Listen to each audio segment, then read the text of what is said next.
Bismillahirrahmanirrahim. Assalamualaikum warahmatullahi wabarakatuh. Kembali bertemu dengan saya. Kali ini kita akan membahas materi pertemuan ke-11 yaitu akun dan manfaatnya.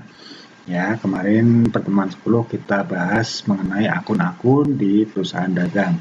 Ya, ini akan saya perjelas lagi.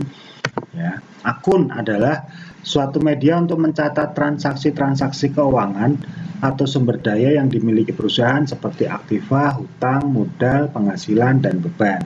Ya, jadi media untuk mencatat transaksi. Di sini ada aktiva, ada hutang, modal, penghasilan, beban. Ya. Bentuknya akun, nah ini seperti ini, akun T, sisi debit dan sisi kredit. Ya, ini T-nya.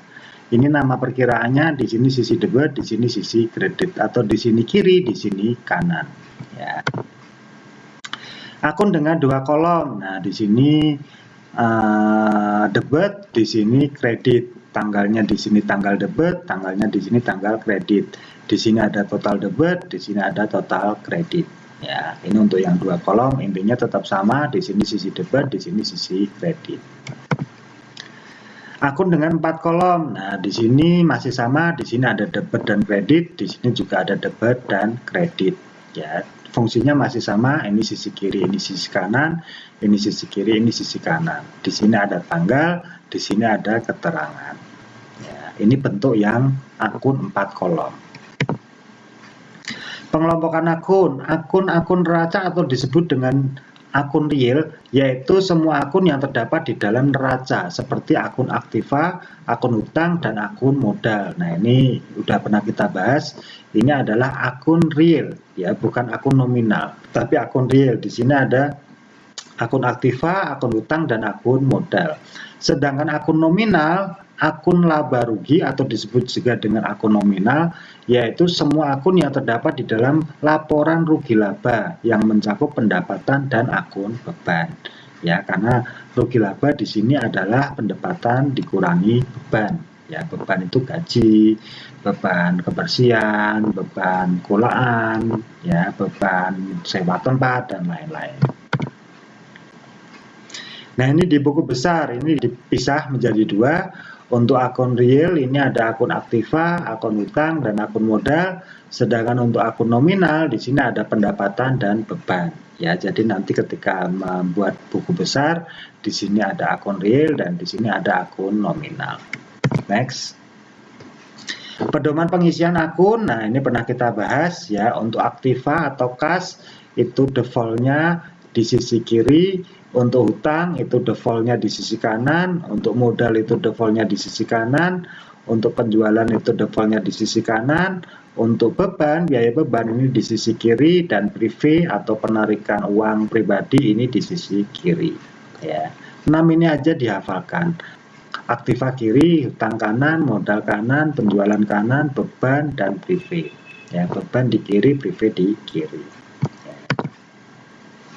Buku besar adalah kumpulan dari semua akun. Nah, akun-akun tadi ketika ditulis, dikumpulkan itu dinamakan dengan buku besar atau general ledger yang dimiliki suatu perusahaan yang saling berhubungan satu dengan lainnya dan merupakan suatu kesatuan. Ya.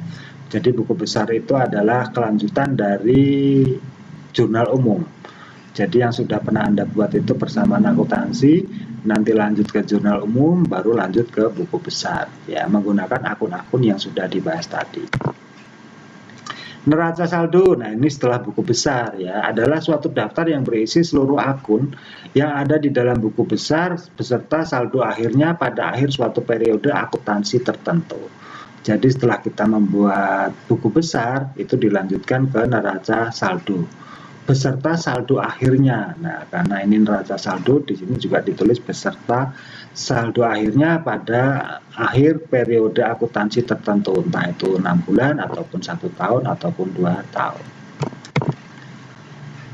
Nah, setelah itu ada baru laporan keuangan ya. Laporan keuangan di sini laporan laba rugi adalah suatu laporan yang menunjukkan kemampuan perusahaan dalam menghasilkan profit dalam suatu periode akuntansi atau 1 tahun ya. Di sini adalah suatu laporan yang menunjukkan kemampuan perusahaan dalam menghasilkan profit atau laba rugi ya dalam laporan dalam laporan laba rugi perusahaan dalam suatu periode, yaitu 1 tahun atau 2 tahun atau 3 tahun dan seterusnya.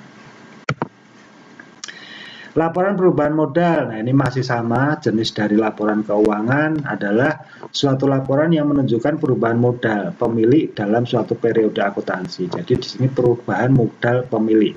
Modal itu ada dari modal harta pribadi dan dari hutang, ya.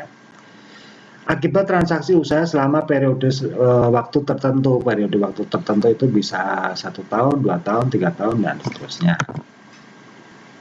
Ada neraca. Neraca adalah suatu daftar yang menunjukkan posisi sumber daya yang dimiliki perusahaan serta informasi dari mana sumber daya tersebut diperoleh. Jadi neraca ini isinya akun sama akun real dan akun nominal yang disebut dengan sumber daya yang dimiliki perusahaan serta informasi dari mana sumber daya tersebut diperoleh, ya. Nah, ini contoh Jaya Komputer Service, contoh laporan laba rugi atau laporan rugi laba. Di sini pendapatannya sekian, lalu dikurangi dengan biaya operasional untuk promosi sekian, untuk listrik dan telepon sekian, untuk gaji karyawan sekian. Didapatkan total beban operasional sekian. Total dari 3 item ini.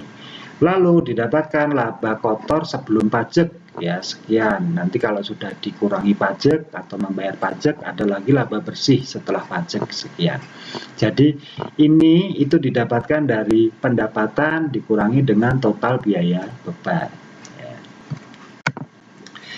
Laporan perubahan modal. Nah, di sini modal awal segini, lalu laba berjalan mendapatkan tambahan modal segini, lalu ditarik untuk keperluan pribadi segini atau PV. Nah, modal akhir ini didapatkan ini dikurangi total dari ini, ya. Didapatkan modal akhir dalam satu periode tertentu. Next. Nah, di sini neraca. Neraca adalah kumpulan sumber daya perusahaan. Nah, kita lihat di sini ada aktiva, ya aktiva lancar. Di antaranya ada kas dan bank, piutang dagang, perlengkapan kantor. Aktiva tetap ada peralatan kantor, kendaraan, bangunan, tanah atau aset, ya di sini aset perusahaan. Total aktiva itu sekian.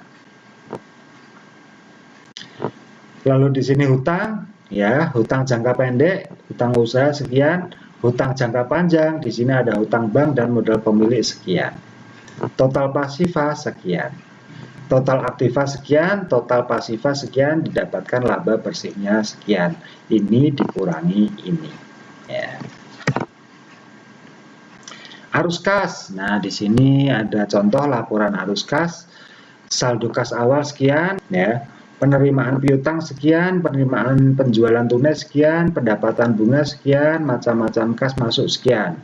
Lalu jumlah kas masuk adalah ini ditambah dengan ini, didapatkan ini. Ya, ini adalah jumlah kas masuk. Sedangkan kas keluar itu berarti kasnya berkurang, ya, digunakan untuk pembelian tunai, lalu untuk bayar hutang, lalu untuk bayar hutang ke bank, lalu untuk macam-macam kas keluar. Ini harusnya geser ke sini, ya. Lalu di sini jumlah kas keluarnya segini, saldo akhir yaitu kas masuk dikurangi kas keluar, didapatkan hasil ini. Ya. Oke, terima kasih. Segitu dulu kuliah kali ini. Semoga bermanfaat mengenai pembahasan mengenai akun dan manfaatnya. Ya, kalau Anda belum jelas silahkan Anda baca lagi pelan-pelan. Kuliah sampai di sini dulu, kuliah saya tutup. Billahi taufik wal hidayah. Wassalamualaikum warahmatullahi wabarakatuh.